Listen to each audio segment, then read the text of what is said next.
Hey, but I can see you on BSB TV. Here we are. We've got 5 points in 5 minutes today. I've got Elle Butler with me. Elle is from Easy As Marketing.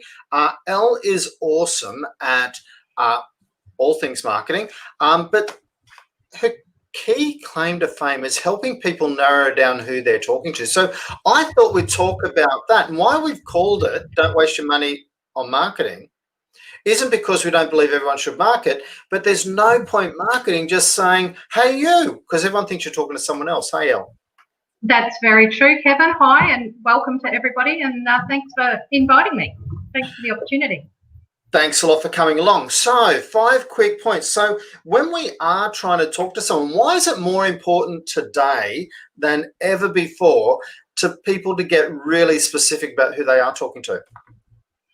Look, in the bygone days when you just put an ad up on the radio and TV, you literally did just shout your message at whoever happened to be around. But these days, with the use of digital marketing, we can get a whole lot more targeted and very specific, and you can actually tailor your message depending on who your audience for that particular message is.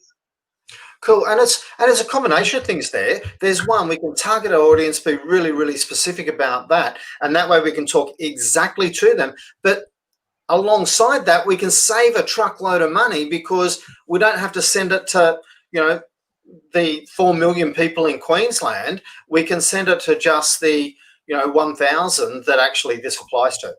Absolutely, that's exactly right. So when you're targeting down the audience, what are the 5 things that you do believe are really quite important?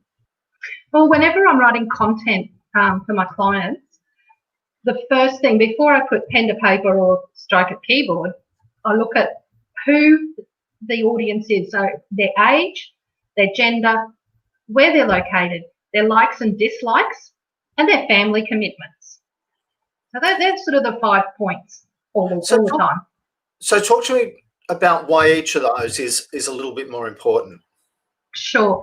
Well, starting, I guess, with age, and that seems very broad because, and I actually just came from a client, they're a gift shop, and they have customers aged from, young teens right through to the, 80-year-old grandparents.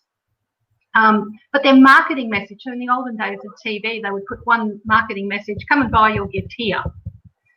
And the graphics in there, the language used in that would appeal to some, but it certainly wouldn't necessarily appeal to the entire vast, broad age bracket. So with the age, so once we've identified that it might be a really broad range, we can work out what the message should be for the teenagers, what the message should be for the 20 to 30-year-olds, what the message should be to the 40 to late 50s, what the message should be to the 60 plus. And even though you're selling the same thing, same product, it's going to appeal differently. You're going to be able to use different graphics and different language to them.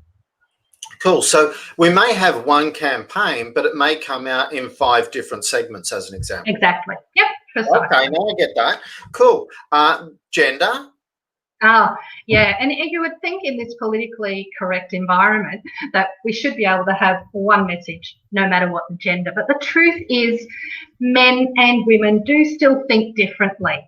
Different things appeal to them. And I'm not talking about pink and blue necessarily, and nor am I overgeneralizing, because there are certainly, a lot of my friends work in the mines and they're engineers. They're female, but they're in what we would typically associate a male-dominated industry, and vice versa. But the language used when appealing to different genders, and again the graphics, the image, the whole message can be different in lots of cases. Absolutely. Location's fairly obvious, but what about likes and dislikes? Yeah, well, look, I'm going to stick on location just for a moment because it seems obvious, but it's not necessarily, because it can be country, state, city, suburb, or even socioeconomic areas. So that can be a big influence on how you speak. So that comes under location. Likes and dislikes tends to be a bit more vague, but it helps you to determine, especially when we can place our marketing wherever we want digitally. So if we know that our target market loves playing golf and getting out on their boat on the weekend, and we can get our marketing message targeted to YouTube videos about golfing and boating, we've got a better chance of getting our message across. Now, we can only do that if we know their likes and dislikes. And they might really hate, the East. I was going to say East, but, the Sydney Roosters. And that would be really cool. We can play off against that all day long. We could. And the last thing, family commitments. Sure. A little bit of a double-edged sword sometimes. It can certainly help with the timing of the message. So, for example, is dinner time the best choice to have your audience full attention? Now, if it's a child-related product or service, but you need to speak to the parent, perhaps it's not the best time because they may be otherwise engaged. But if it's a child-related product or service and you're relying on the child to say, hey, Mum, hey, Dad, hey, why, I want, why can't I want, why, then maybe it is the right time. So again, knowing the family commitments and tailoring your message accordingly can be a big advantage with getting your message right and not wasting your money, not putting it where it's not going to have the biggest effect. Cool. So in short, the better we understand our client and the more specific we can get around the message, around what we're, the problem that we're solving and the problem that it is from their perspective. Something I was listening to recently said, meet your client at their bus stop and then get on the bus and talk with them about the journey that they're going on. And that's a really cool way. And this talks all about that very, very specifically. So thanks very much for your time today, Elle, from Easy Thanks, Kevin. You've also, you said you've dropped a blog into Brisbane Small Business about that. There's an article in Brisbane Small Business, Digital Domination with Content by Easy as Marketing, and there's also a worksheet you can download there just to help you tailor your message and think about your audience.